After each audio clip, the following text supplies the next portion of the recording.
Hello. The following video has been censored for your safety by P.O.O.P.T, that's People's Opinions on Popular Topics, the Canadian government, and YouTube. For your safety, of course. We are worried about contradicting opinions being expressed either on the radio, the television, the internet, your family, friends, even strangers. These things you hear, they can go into your mind, and you could think about them. Now, when you're exposed to these enough, they could lead to, I'm dreading saying the word, but thoughts. The thoughts are very dangerous because ultimately those thoughts lead to thinking. And I know I said it, and we can't have people thinking in Canada. Ultimately, with these thoughts and these thinkings, people will start to develop feelings. And that is what we need to stop.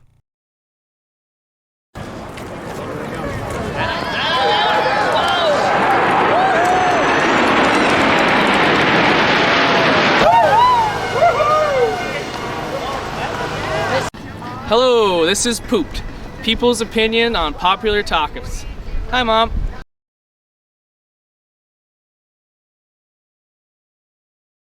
Well, we want to turn now to a story you'll only see on News Nation. As Russia expands its brutal war in Ukraine, there is another battle being waged. And News Nation correspondent Brian Enton is live. So, Brian, you spoke with somebody claiming to be a part of this group, Anonymous.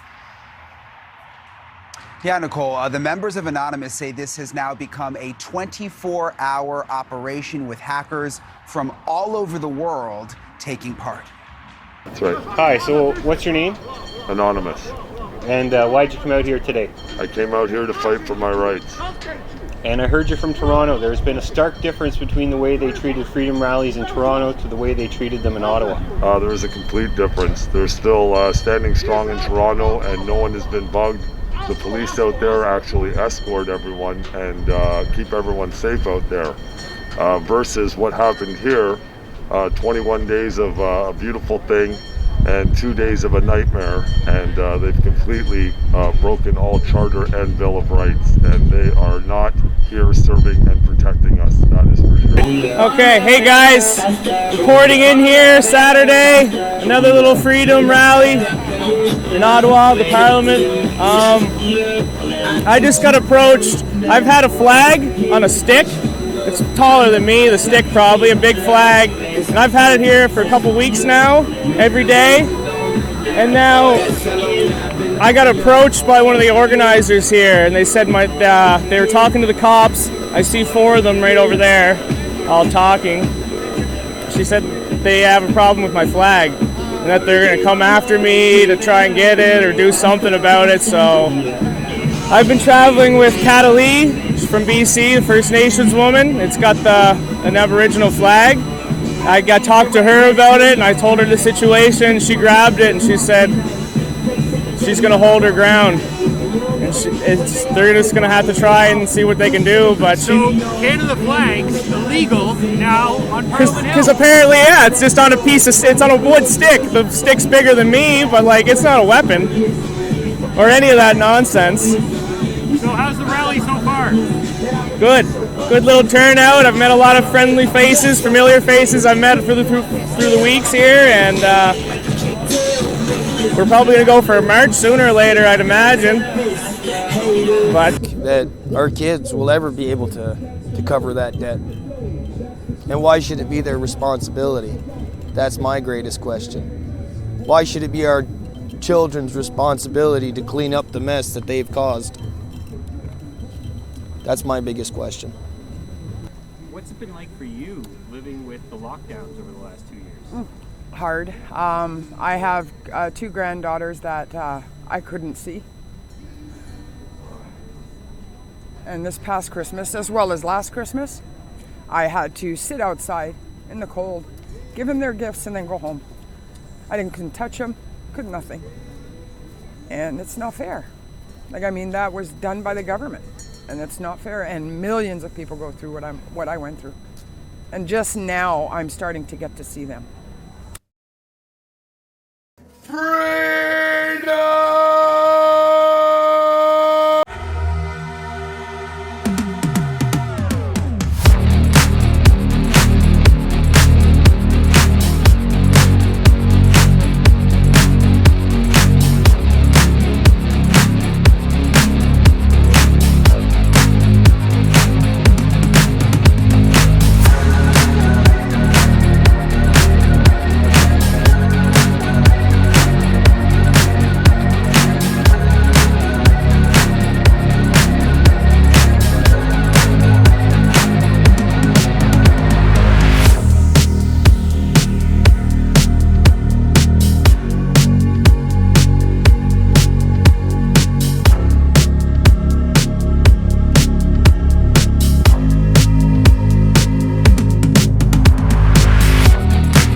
vibes, good energy. Okay, thanks for your time, Riley.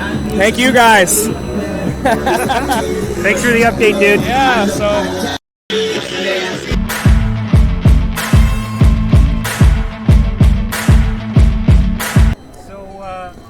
What's the lockdowns been like over the last 2 years in Peterborough? It's actually been pretty brutal. The police have not been overly sympathetic, and it's a very liberal town, very, very liberal. Like, you've got Trent University down there. Our mayor is from Trent University. She's the one that tried to get Maxime Bernier and Randy Hillier arrested before they even showed up. And our chief of police actually gave Max and Randy a ticket that day. And nice to see that they just retired. Our police chief retired. So, but what's it been like being a father over the last 2 years of the lockdowns? Incredibly hard. Our son hasn't been able to play with anybody. You know, at first they put caution tape around parks and stuff. It was crazy. We ended up losing our house. We got evicted, and then I ended up losing my job as well because of more mandates and pressure. So that's why I'm here. I know there's millions of people like me that are in this situation, and I'm going to stand for them.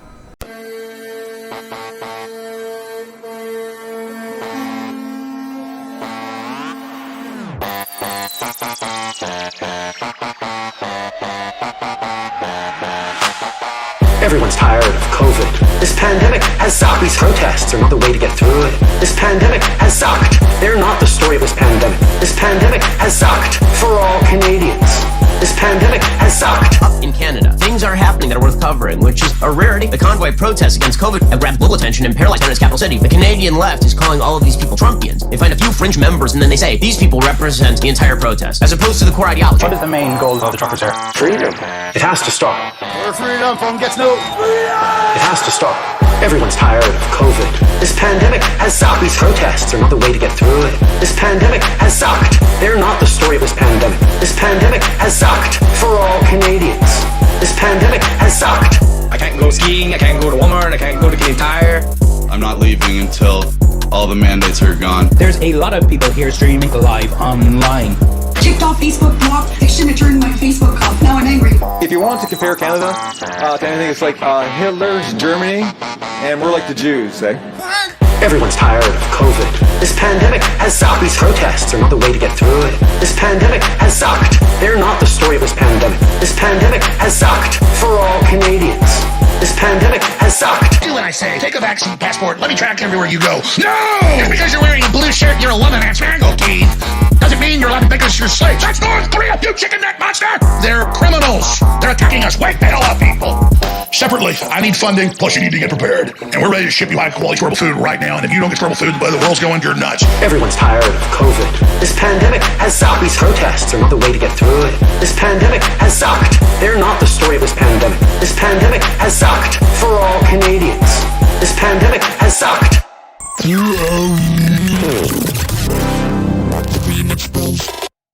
Now listen, if you have not subscribed to a YouTube channel, do it right now. Do it today. And all you have to do is click the big red subscribe button on the YouTube channel.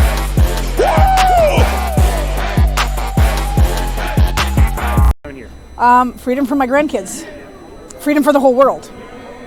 Did you come down for the Ottawa Trucker Convoy 2022? I did. I came in, I think it was the second week. I was a little nervous. I was scared, but my sister brought me down. It was pretty amazing. It was peaceful. The people were great. And my daughter came with me, and she used to work at the Rideau Center. And she said, Mom, for the 5 years that I've lived, that I worked at the Rideau, she said, I've never seen Ottawa so clean. So it's got to tell you something. That is saying something. Yeah. I heard there was pepper spray as well. Yes, there was. Yes, there was. I may or may not have been acquainted with it myself. I think it was CS spray, which is a liquefied riot control agent rather than pepper. That's my assessment. It felt more like CS than like pepper to me. In military training, we all get acquainted with what CS feels like during our chemical warfare training. So I think that's what they were using. What's your name? I'm Heather. And what brings you down today, Heather? Well, I just like to support this. I've been supporting it from the beginning. I'd like to tell you about why I should get an exemption to the jab. Hi. Hey, What's your name? my name's Alex. And what brings you down here today? Well, I've been coming down to these freedom rallies, I guess, since last summer. And then, of course, the Freedom Convoy, when that rolled up. The main focus of me coming down at that point in time was that there were rumors that people were desecrating the war memorial. And so I came down to see if that was true. And it turns out that, there was, I guess, one lady that was dancing on it. But other than that, I met some brothers from a regiment that I served with in Ottawa. And the place was pretty clean. It was pristine. So I kind of just started coming down there. And then I saw what the media was saying about the convoy, and so I wanted to figure out the story for myself, and so I started introducing myself to all the truckers and just asking people kind of like what you're doing, like, why are you here? And once I got the truth, I was like, wow, this is amazing. And so I'm continuing to do this, and so I'm just a dude, but the veterans that kind of got together at the War Memorial, we've created a quasi organization, I suppose, called veteransforfreedom.ca, so you can check us out there. And it's we want to continue to effectively, what we realized we did was we created an umbrella of neutrality over this kind of this movement, and I myself almost became a de facto liaison between the police, and so it was really fascinating to see. And they didn't know what to do with us, when the fence was taken down, and when we took it down, they came up to us and said, "Did you take it down?" And we said, "Yes, we did." And then they were like, "Okay," and then they walked away, and we said, "Well, wait a minute, we'll make you a deal. We'll stand guard on it 24/7. That way you guys don't look bad, and the peace is kept, and it's all good." But for us, that was a massive disgrace. They actually encaged the national symbol of freedom, and they were using it, in my opinion, the media was going to use that as a way of saying that this movement is so dangerous that our monuments need to be enclosed, for the safety of the community and for the integrity of the country or whatever. And it was so sad. It was a disgrace to me. So that had to come down.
Too long. A couple meters too long. Is that what the ladies say? Yeah, that's what they all say. What's it been like being a father over the last 2 years of lockdown? With pulling their sports away from them and taking them out of the legs, it's been what it is. But we've kept busy. We've kept busy. But it has been rough, you know. Kids need to be smiled at, you know. Masks on all the time, 2 years. Wife was a nurse, 17 years. She took a leave of absence too over this. So, you know, that's another reason why we were out here to fight for that.